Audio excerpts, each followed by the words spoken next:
रामकृष्ण हरी अवधूत चिंतन श्री गुरुदेव दत्त. कशात आपण सर्वजण मजेत असाल, भगवंताच्या भजनात तल्लीन असाल अशी अपेक्षा करते आणि आजच्या व्हिडिओला सुरुवात करते. आज एक महत्वाचा विषय मी आपल्या समोर मांडणार आहे. तर तो विषय काय आहे बघा.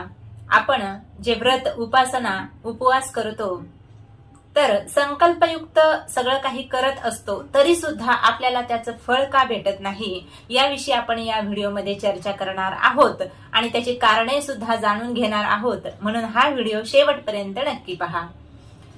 संकल्पयुक्त सेवेचं फळ आपल्या पदरात का पडत नाही, तर त्याचे अनेक कारण सांगता येतील. सर्वात महत्वाचा विचार असा आहे, ज्यावेळी एखादी समस्या आपल्याला त्रास देते आहे, एखादी अडचण आपल्या घरामध्ये आलेली आहे आणि ती अडचण दूर करण्यासाठी आपले खूप प्रयत्न चालू आहेत, तरी सुद्धा ती अडचण जात नाही, मग आपण संकल्पयुक्त सेवा करत असतो. अगोदर संकल्प करायचा आणि नंतर त्या पद्धतीने ती सेवा आपण करत असतो. ती साधना असेल, उपासना असेल, आराधना असेल एखाद्या देवतेची, किंवा एखाद्या ग्रंथाचं पारायण असेल, किंवा जप असेल, होम हवन काही असू शकतं.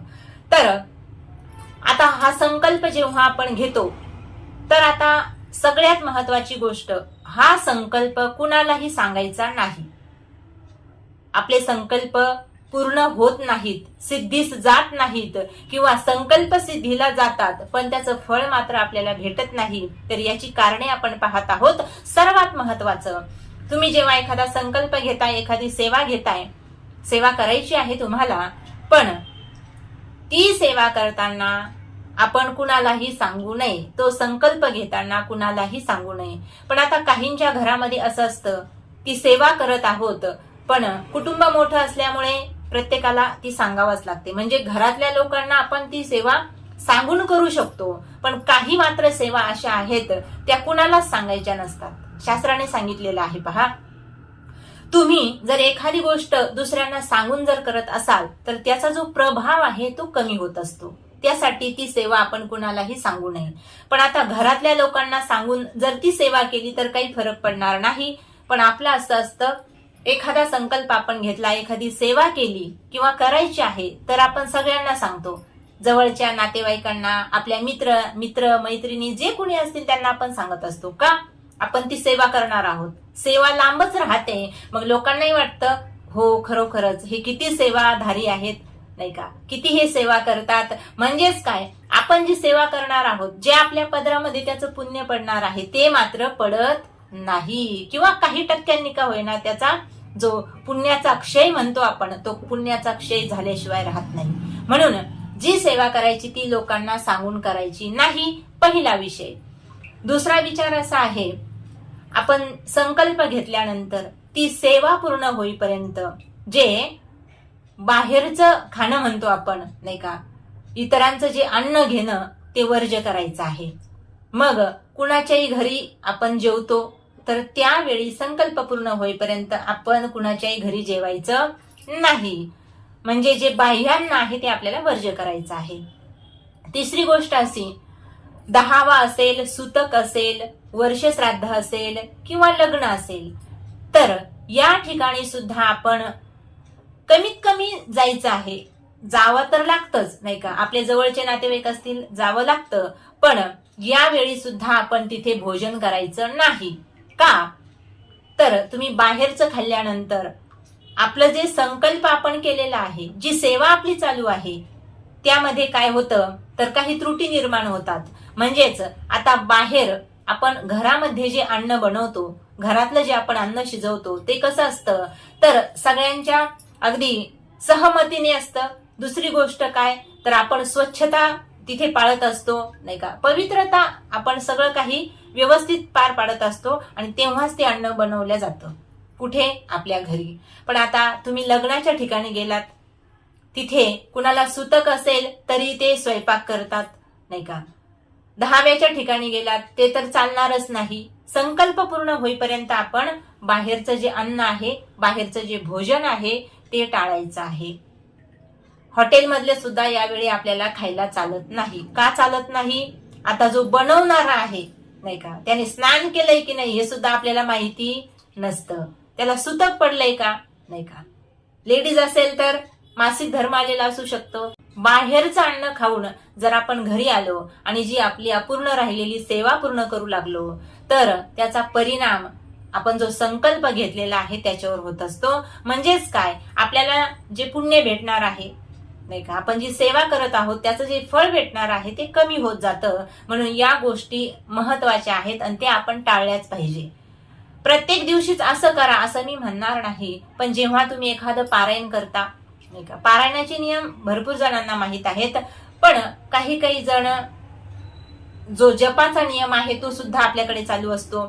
अध्यात्मातील एखादं स्तोत्र असेल नाही का, त्याचा आपल्याला संपुटित पारायण करायचं असतं. अनेक स्तोत्र आहेत, अनेक मंत्र आहेत, त्याच्या साधना आपल्याला करायच्या असतात.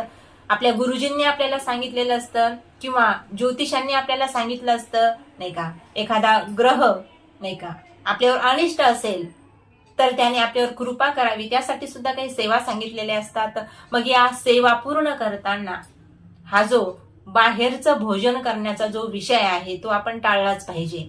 मग आता तुम्ही म्हणाल कधी कधी बाहेर जेवावं लागतं, मग बाहेरून जेवून आल्यानंतर आपण त्यांना दक्षिणा तर दिलीच पाहिजे.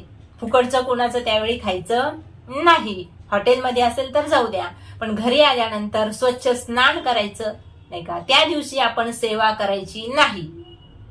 आपण बाहेरून जेवून आल्यानंतर त्या दिवशी आपलं उरलेलं जे काही उपासना असेल, आराधना असेल, तुम्ही जर करत असाल तर त्याचं फळ भेटणार नाही. म्हणून हे आपण टाळलं पाहिजे. संकल्पयुक्त सेवा सुरू असताना गर्दीच्या ठिकाणी आपण जायचं टाळायचं आहे. खूप महत्वाची गोष्ट असेल, खूप महत्वाचं काम असेल तर आपण जर गेलो, मार्केटमध्ये असेल किंवा भाजी आणण्यासाठी बाहेर असेल किंवा आपल्याला एखाद्या वेळी गावाला जावं लागतं, काहीतरी काम असतं आणि जावंच लागतं, तिथून आल्यानंतर स्नान करणं महत्वाचं आहे.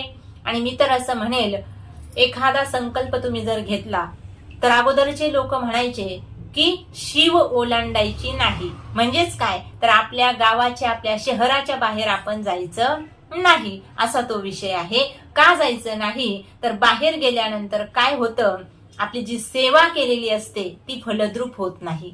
जितका फळ आपल्याला प्राप्त होणार आहे तितकं मिळत नाही. म्हणून सेवा सुरू असताना, बऱ्याच वेळा पारायण करत असताना तर आपण बाहेर जात नाही, पण संकल्पयुक्त कुठलीही सेवा असेल, कुठल्या स्तोत्राची, कुठल्या मंत्राची जप अनुष्ठान असेल तर आपण बाहेर जाणं टाळलं पाहिजे. हा महत्वाचा विषय आहे. जी संकल्पयुक्त सेवा घेतलेली आहे ती सेवा पूर्ण होईपर्यंत का होईना, काम, क्रोध, लोभ, दंभ, अहंकार, मत्सर या आपल्या मनातील ज्या भावना आहेत नाही का, वाईट भावना, याला षडविकार म्हटलं जातं शास्त्राच्या भाषेमध्ये. तर हे षडविकार जे आहेत हे बाहेरच ठेवायचे, शरीराच्या बाहेरच ठेवले पाहिजे. कारण तुम्ही जर संकल्प घेतला, घरातल्या माणसावरच जर तुम्ही ओरडत असाल नाही का, शेजाऱ्यांशी भांडत असाल, त्याला वाईट बोलत असाल, तर मग संकल्प घेऊन उपयोग काय. आपण सगळं काही उपासना करतोय कशासाठी, आपलं चांगलं होण्यासाठी. पण एकीकडे देवाची उपासना सुरू आहे आणि दुसरीकडे घरातल्या व्यक्तीशी किंवा बाहेरच्या व्यक्तीशी जर तुम्ही भांडत असाल, वाद घालत असाल नाही का, एखाद्याच्या विषयी तुमच्या मनात मोह उत्पन्न होत असेल किंवा एखाद्याकडे पाहिल्यानंतर तुम्हाला लोभ वाटत असेल, एखाद्याच्या धनाचा लोभ वाटत असेल, तर मग ही सेवा करून त्याचा काही उपयोग होत नाही. दोष आहेत मल, विक्षेप आणि आवरण. मल नावाचा दोष चांगलं कर्म केल्यानंतर जातो, विक्षेप नावाचा दोष उपासना केल्यानंतर जातो, आणि जो आवरण नावाचा दोष आहे ते केव्हा जातो तो दोष, तर ज्यावेळी भगवंताचं नामस्मरण करून आपलं अंतःकरण शुद्ध होतं त्यावेळी हा दोष जातो. मग हे 3 दोष घालवायचे असतील तर मोठ्या प्रेमाने भगवंताची भक्ती आपण केली पाहिजे. जप अनुष्ठान, जी सेवा आपण घेतलेली आहे ती पूर्ण करण्याची आपली तयारी पाहिजे, जिद्द पाहिजे. आणि हे सर्व करण्यासाठी मनाची प्रसन्नता पाहिजे. जेव्हा मन प्रसन्न असेल तेव्हा तुमची जी काही सेवा आहे ती फलद्रूप व्हायला लागते आणि भगवंताची प्रचिती त्यालाच येते. कुणाला? भगवंत ज्याला आवडतो आणि भगवंताला जो आवडतो त्यालाच भगवंताच्या भक्तीची प्रचिती येत असते. मग तुम्हाला ही अशी प्रचिती घ्यायची असेल तर तुम्ही जो संकल्प घेतलाय तो पूर्ण होईपर्यंत अनेक गोष्टी आहेत सांगण्यासारख्या, पण आता सगळ्याच मी या व्हिडिओमध्ये सांगू शकत नाही. म्हणून पवित्रता नाही का, मनाची निर्मळता आणि बऱ्याचशा गोष्टी आहेत. लोकांची निंदा करणं सुद्धा आपण यावेळी टाळलं पाहिजे. कारण एकीकडे आपण देवाची भक्ती करतोय, संकल्प घेतलेला आहे, आणि दुसरीकडे लोकांची निंदा करतोय, तरी सुद्धा आपला तो संकल्प फलद्रूप होणार नाही. का? देवाला या गोष्टीच आवडत नाही का? म्हणून अगदी प्रेमाने, सगळ्यांशी प्रेमाने वागून, मनामध्ये सद्भावना निर्माण करून जर आपण संकल्पयुक्त सेवा केली तर ती सेवा आपली नक्कीच फलद्रूप होईल आणि तुमची जी अडचण आहे ती नक्कीच दूर होईल असं मला वाटतं. रामकृष्ण हरी. अवधूत चिंतन. श्री गुरुदेव दत्त.